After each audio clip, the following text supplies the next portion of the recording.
You're watching Android FPS.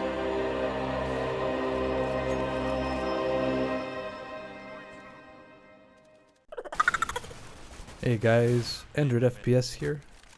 This is gonna blow your freaking minds. Basically, I've been going over strats.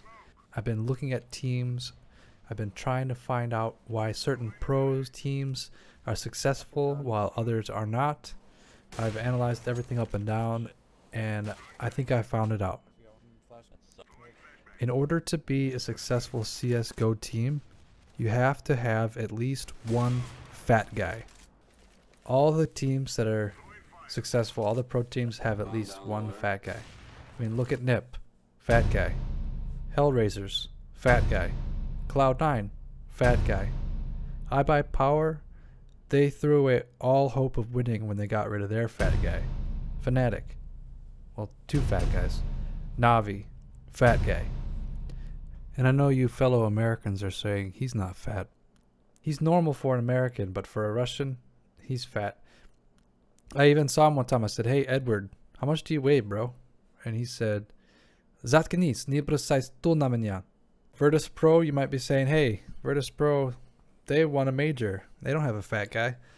Well, they get a fat guy waiver because they have Pasha. They have a muscle guy. Now, that's not it. It's not as simple as just having one fat guy. There's another important factor that I figured out that you guys should know about.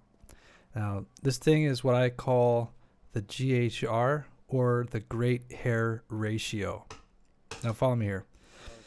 The GHR is the number of players with phenomenal hairstyles.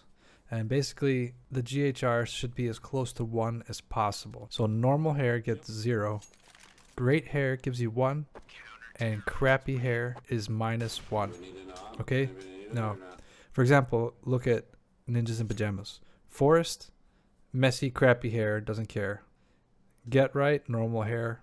Freeberg, normal hair. Exist, normal hair. Fiflaren, perfectly beautiful head of golden locks.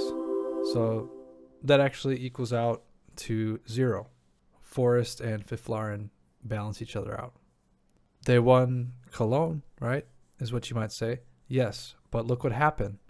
Get Right busts out this sweet ass hairdo, and bam, GHR gets to 1, and they win it easy. And back in the day, everybody wondered why Titan's old lineup didn't work. They're talented. Lurpus with his mustache was predicting they would be the next best team. But come on, look at these guys. They look like they belong in Zoolander. Scream's hair alone was worth at least 3 points. So after all this analysis and looking at all these stats and factors, I think one of the most promising teams is Hellraisers. I really see a lot of potential in Dosia's hair. And then there's this guy and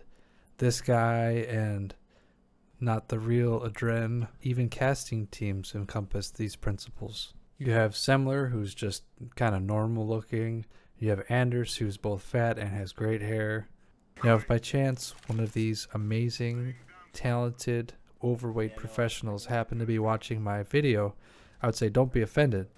You know, there's a lot of fat guys that look normal. In fact, there's a lot of people who lose weight and then they look kind of weird. Like, look at Freeberg.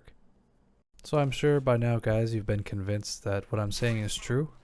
I encourage you to go ahead and use these principles in your betting on CSGO Lounge. I would also like to thank Lurpus for shaving his mustache, for Thorin for having his ego.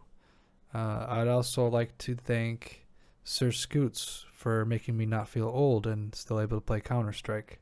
I'd like to thank Nothing from Cloud9 for always reminding me of my favorite 80s movie characters, the kid from Weird Science, and Bill from Bill and Ted's Excellent Adventure. And of course, thanks guys for watching my video. I hope you subscribe, and thanks for coming over.